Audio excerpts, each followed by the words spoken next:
Good afternoon, everyone. Mike Rivera here, looking to keep some of my videos going. Hope you guys are having a great week as I give some insights as it relates to some real estate game semantics, funny stuff going on this week. In my last videos, I spoke about the FHA appraisal and the absolute easing of appraisal guidelines, right? Most of it in favor of the appraiser, guys like me or former appraisers. Myself, a former appraiser, I cannot tell you how important and easy that makes it. Anything that makes that job easier is just wonderful.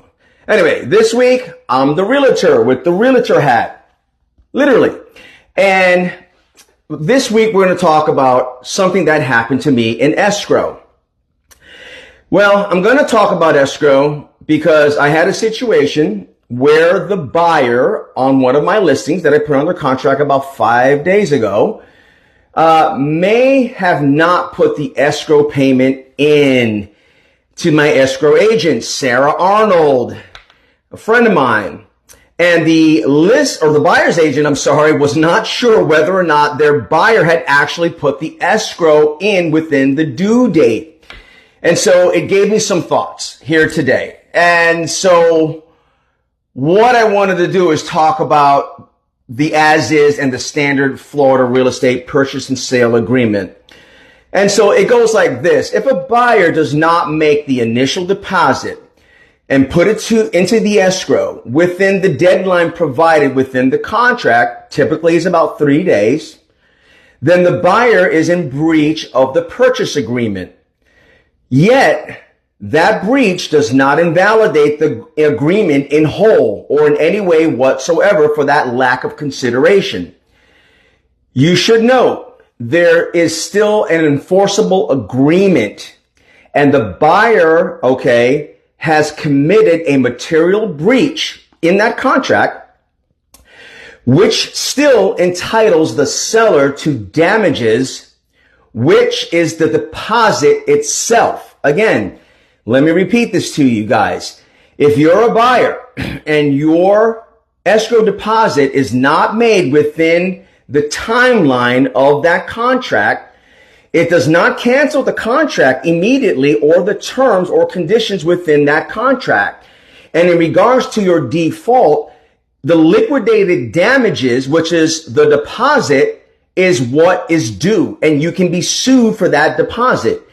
You will lose in court. And if you're a buyer and fail to make that deposit, the courts most likely, will go ahead and find you in breach. Traditionally, the things that happen normally is that the contract gets canceled and the buyer and seller parts ways and they're like, oh, we don't want to do business with this guy, right? That's the typical. All right, let's play the game. Well, hey, Mike, what about if the contract is an as-is contract and the buyer goes under contract and still doesn't make the escrow deposit before the escrow deposit deadline expires and then submits a release and cancellation of contract or otherwise cancels the contract in whatever way is available?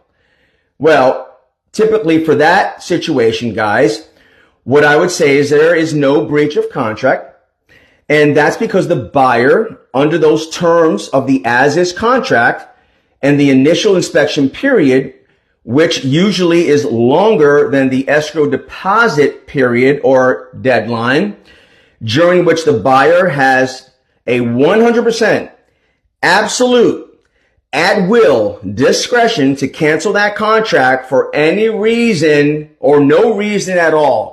They have a bad day, they wake up on the wrong side of the bed, they can cancel. It's as simple as that. And again, they're doing that before the escrow becomes due, right? So at that point, there's no breach. Easy. It's real easy. If the escrow becomes due and they don't pay it, and then later try to cancel it under the same terms of the as-is contract, and they have breached first, at that moment, the breach occurs and the legal trigger to the seller's entitlement to damages now has been performed. And so under the as-is contract, even though they have that inspection period, or they're still within the inspection period under the as-is terms, they still are in breach. So deadlines are really, really important here. And, you know, the deadlines count. If you're a buyer within the inspection period, it's not going to help you. It's not. So I hope this helps. Hope you guys have a great day. Bye.